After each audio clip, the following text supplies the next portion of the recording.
Friends, welcome back to റീരീസ് kitchen. എല്ലാവർക്കും സുഖമാണല്ലോ. ഞാൻ നിങ്ങൾക്ക് പ്രിപ്പയർ ചെയ്ത് കാണിച്ചു തരുന്നത് ഒരു ബ്രെഡ് കൊണ്ടുള്ള ഒരു സ്നാക്ക് റെസിപ്പിയാണിത്. ഇത് നല്ല ഹെവി ആയിട്ടുള്ള ഒരു സ്നാക്കാണിത്. ഇത് കഴിച്ചു കഴിഞ്ഞാൽ കുറച്ച് നേരത്തേക്ക് വിശപ്പൊന്നും ഉണ്ടാവില്ല. അപ്പോൾ ഇതെങ്ങനെ, നമ്മുടെ ബ്രെഡ് പക്കോറയാണിത്. ഇതെങ്ങനെ പ്രിപ്പയർ ചെയ്യുന്നത് നമുക്ക് നോക്കാം. അതിനു മുന്നേ ചാനൽ ആദ്യമായി കാണുകയാണെങ്കിൽ സബ്സ്ക്രൈബ് ചെയ്യാൻ മറക്കരുത്. അപ്പോൾ ഇതെങ്ങനെ പ്രിപ്പയർ ചെയ്യുന്നത് നമുക്ക് നോക്കാം. ബാറ്റർ പ്രിപ്പയർ ചെയ്യാം. അതിന് വേണ്ടിയിട്ട് ഞാനിവിടെ ഒരു കപ്പ് അളവിൽ കടലമാവ് എടുത്തിട്ടുണ്ട്. അതൊരു ബൗളിലേക്ക് ഇട്ട് കൊടുക്കാം. ഒരു അര ടീസ്പൂൺ അളവിൽ മുളക് പൊടി എടുത്തിട്ടുണ്ട്. ഒരു 1/4 ടീസ്പൂൺ അളവിൽ മഞ്ഞൾപ്പൊടി, ആവശ്യത്തിനുള്ള ഉപ്പ്,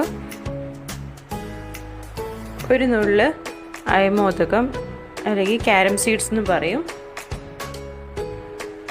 ഒരു പിഞ്ചളവിൽ ബേക്കിംഗ് സോഡ. ഇതിലേക്ക് ആവശ്യത്തിനുള്ള വെള്ളം കൂടെ ചേർത്ത് കൊടുക്കണം. നല്ലപോലെ മിക്സ് ചെയ്തിട്ട് നമുക്കിതിലേക്ക് ആവശ്യത്തിനുള്ള വെള്ളം ചേർത്ത് കൊടുക്കാം.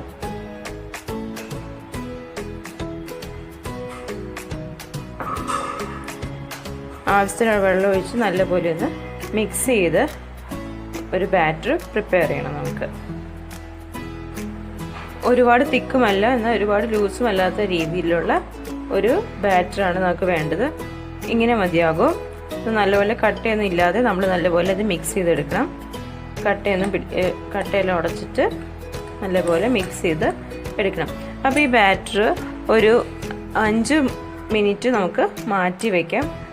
അപ്പോഴേക്കും നമുക്ക് ഇതിന് വേണ്ടിയിട്ടുള്ള സ്റ്റഫ് ചെയ്യാനുള്ള ഫില്ലിംഗ് ഒക്കെ തയ്യാറാക്കാം. നമുക്കിതിനുള്ള ഫില്ലിംഗ് തയ്യാറാക്കണം. അതിന് വേണ്ടി ഞാനൊരു പാൻ വെച്ചിട്ടുണ്ട്. നമുക്ക് സ്റ്റവ് ഓണാക്കാം. പാൻ ചൂടാകുമ്പോൾ ഇതിലേക്ക് നമുക്ക് ഒരല്പം എണ്ണ ഒഴിച്ച് കൊടുക്കാം. നമ്മുടെ പാൻ ചൂടായി അതിലേക്ക് ഞാൻ ഒരല്പം എണ്ണ ഒഴിച്ച് കൊടുത്തിട്ടുണ്ട്. എണ്ണ ഒഴിച്ച് കൊടുത്തു. അപ്പോൾ നമ്മുടെ എണ്ണ ചൂടായിട്ടുണ്ട്. അപ്പോൾ ഇതിലേക്ക് ഞാനിവിടെ ഒരു 1/4 ടീസ്പൂൺ അളവിൽ ജീരകം ഇട്ട് കൊടുക്കുകയാണ്. ചെറു ജീരകം ഇട്ട് കൊടുക്കുകയാണ്. ജീരകം പൊട്ടി വരുന്നുണ്ട്. അപ്പോൾ ഞാനിതിലേക്ക് ഒരു പകുതി മീഡിയം സൈസ് സവാള പകുതി ചെറുതായിട്ട് അരിഞ്ഞത് അതിട്ട് കൊടുക്കുകയാണ്. നമ്മുടെ സവാളയിലേക്ക് ഇനി ഞാൻ ഒരല്പം മുളക് പൊടി ഇട്ട് കൊടുക്കുകയാണ്. ഒരു അര ടീസ്പൂൺ അളവിൽ മുളക് പൊടി ചേർത്ത് കൊടുത്തു. അതുപോലെ തന്നെ ഒരു 1/4 ടീസ്പൂൺ അളവിൽ മഞ്ഞൾപ്പൊടി, അതുപോലെ തന്നെ ഒരു 1/4 ടീസ്പൂൺ അളവിൽ ഗരം മസാലപ്പൊടി, ഒരു 1/4 ടീസ്പൂൺ അളവിൽ മല്ലിപ്പൊടി, ഒരു പിഞ്ചളവിൽ മല്ലിപ്പൊടി എടുത്തിട്ടുള്ളൂ. ഇതെല്ലാം കൂടെ നമുക്ക് നല്ലപോലെ ഒന്ന് മിക്സ് ചെയ്ത് കൊടുക്കാം. ഈ സമയം നമുക്ക് ആവശ്യത്തിനുള്ള ഉപ്പും കൂടെ ചേർത്ത് കൊടുക്കാം. ആവശ്യത്തിനുള്ള ഉപ്പ് ചേർത്ത് കൊടുക്കാം. അത് നല്ലപോലെ ഒന്ന് മിക്സ് ചെയ്യാം. ഈ പൊടികളുടെ എല്ലാം ഒരു പച്ചമണം നമുക്ക് മാറി വരുന്നവരെ മിക്സ് ചെയ്ത് കൊടുക്കാം. ഇനി നമുക്കിതിലേക്ക് നേരത്തെ ബോയിൽ ചെയ്ത് വെച്ചിരിക്കുന്ന, ഞാനിവിടെ വേവിച്ച് ഉടച്ച് വെച്ചിരിക്കുന്ന ഒരു വലിയ സൈസ് പൊട്ടാറ്റോ ആണിത്. ഉരുളക്കിഴങ്ങ് വേവിച്ചുടച്ച് ഒരു വലിയ സൈസാണിത്. അത് ചേർത്ത് കൊടുക്കുകയാണിത്. നല്ലപോലെ ഉടച്ചെടുത്തിട്ടുള്ളതാണ്.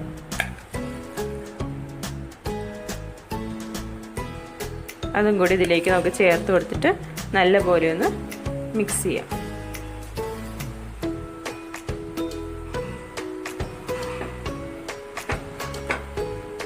ഈ പൊട്ടാറ്റോയിലേക്ക് ഈ മസാലക്കൂട്ടെല്ലാം നല്ലപോലെ ഒന്ന് മിക്സ് ചെയ്ത് നല്ലപോലെ ഒന്ന് പിടിക്കണം. അപ്പോൾ നമ്മുടെ ഫില്ലിംഗ് ഇവിടെ റെഡി ആയിട്ടുണ്ട്. ഞാനിത് സ്റ്റവ് ഓഫ് ചെയ്ത് വേറെ പാത്രത്തിലേക്ക് മാറ്റുകയാണ്. ഗ്രീൻ ചട്നി തയ്യാറാക്കണം. അതിനുവേണ്ടി ഞാനിവിടെ ഒരു പച്ചമുളക് എടുത്തിട്ടുണ്ട്. അതുപോലെ തന്നെ ഒരു പകുതി നാരങ്ങയുടെ നീര് ഒഴിക്കുകയാണ്. ഇതിലേക്ക് ഒരു പിടിയളവിൽ മല്ലിയിലയും പുതിനയിലയും കൂടെ ചേർത്ത് കൊടുക്കാം. എന്നിട്ട് നമുക്ക് നല്ലപോലെ ഒന്ന് അരച്ചെടുക്കാം. ഇത് പ്രിപ്പയർ ചെയ്യണം. അതിനുവേണ്ടി ഞാനിവിടെ ഒരു 4 ബ്രെഡ് സ്ലൈസസ് എടുത്തിട്ടുണ്ട്. ഞാനിവിടെ എടുത്തിരിക്കുന്നത് മിൽക്ക് ബ്രെഡാണ്. നമുക്ക് ഹോൾ വീറ്റ് ബ്രെഡും എടുക്കാം. നമ്മൾ ഒരു സ്ലൈസ് ബ്രെഡിൽ നമ്മൾ പ്രിപ്പയർ ചെയ്ത് വെച്ചിരിക്കുന്ന ഗ്രീൻ ചട്നി നമുക്ക് സ്പ്രെഡ് ചെയ്ത് കൊടുക്കാം.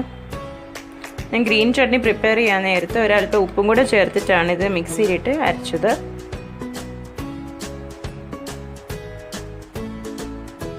ഇനി ഇതിലേക്ക് നമ്മൾ പ്രിപ്പയർ ചെയ്ത് വെച്ചിരിക്കുന്ന അതിൻ്റെ ഫില്ലിങ് പൊട്ടാറ്റോ ഫില്ലിങ് സ്പ്രെഡ് ചെയ്ത് കൊടുക്കുക. ഇനി നമുക്ക് വേറൊരു സ്ലൈസ് ബ്രെഡ് എടുത്ത് നല്ലപോലെ പ്രസ് ചെയ്ത് കൊടുക്കാം. അങ്ങനെ ഇത് പ്രിപ്പയർ ആയിട്ടുണ്ട്. ഇതുപോലെ നമുക്ക് ബാക്കിയുള്ള ബ്രെഡ് സ്ലൈസസും പ്രിപ്പയർ ചെയ്ത് എടുക്കാം.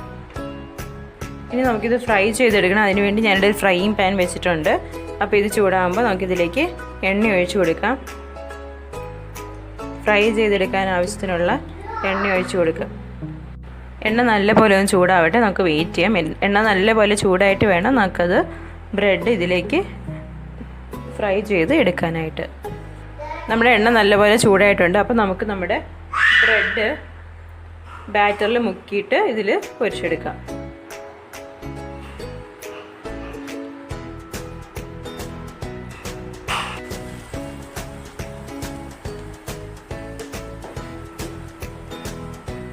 ഒരു മീഡിയം ഫ്ലെയിമിൽ വെച്ചിട്ട് ചെയ്താൽ മതി. രണ്ട് സൈഡ് നമുക്ക് നല്ലപോലെ ഒന്ന് ഫ്രൈ ചെയ്ത് എടുക്കാം. ഒരു സൈഡ് ഫ്രൈ ആയി കഴിഞ്ഞാൽ നമ്മൾ പിന്നെ ഫ്ലെയിം ഇത്തിരി ഹൈയിലിട്ടിട്ട് വേണം ചെയ്യാൻ.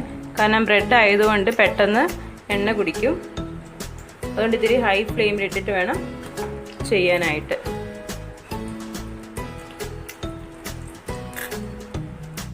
ഇതിപ്പോൾ ആയിട്ടുണ്ട്. ഇതേപോലെ നമുക്ക് ബാക്കിയുള്ള ബ്രെഡ് പീസസ് ഫ്രൈ ചെയ്ത് എടുക്കാം. അങ്ങനെ നമ്മുടെ ടേസ്റ്റി ആയിട്ടുള്ള ബ്രെഡ് പക്കോറ ഇവിടെ റെഡി ആയിട്ടുണ്ട്. ഇത് നല്ല ഹെവി ആയിട്ടുള്ള ഒരു സ്നാക്ക് റെസിപ്പിയാണിത്. അപ്പോൾ ഈ വീഡിയോ നിങ്ങൾക്ക് ഇഷ്ടമായി ലൈക്ക് ചെയ്യാനും ഫ്രണ്ട്സിനൊക്കെ ഷെയർ ചെയ്യാനും മറക്കണ്ട. അപ്പോൾ ഇതെല്ലാവരും ഒന്ന് പ്രിപ്പയർ ചെയ്തൊക്കെ നോക്കുക. നല്ല ടേസ്റ്റി ആയിട്ടുള്ള നല്ല ചൂട് ചായയുടെ ഒക്കെ ഒപ്പം കഴിക്കാൻ പറ്റിയ ഒരു അടിപൊളി സ്നാക്കാണിത്. അപ്പോൾ ഇത് എല്ലാവരും ട്രൈ ചെയ്തൊക്കെ നോക്കുക. അപ്പോൾ വേറൊരു അടിപൊളി റെസിപ്പിയായി വരുന്നവരേക്കും till then take care, bye.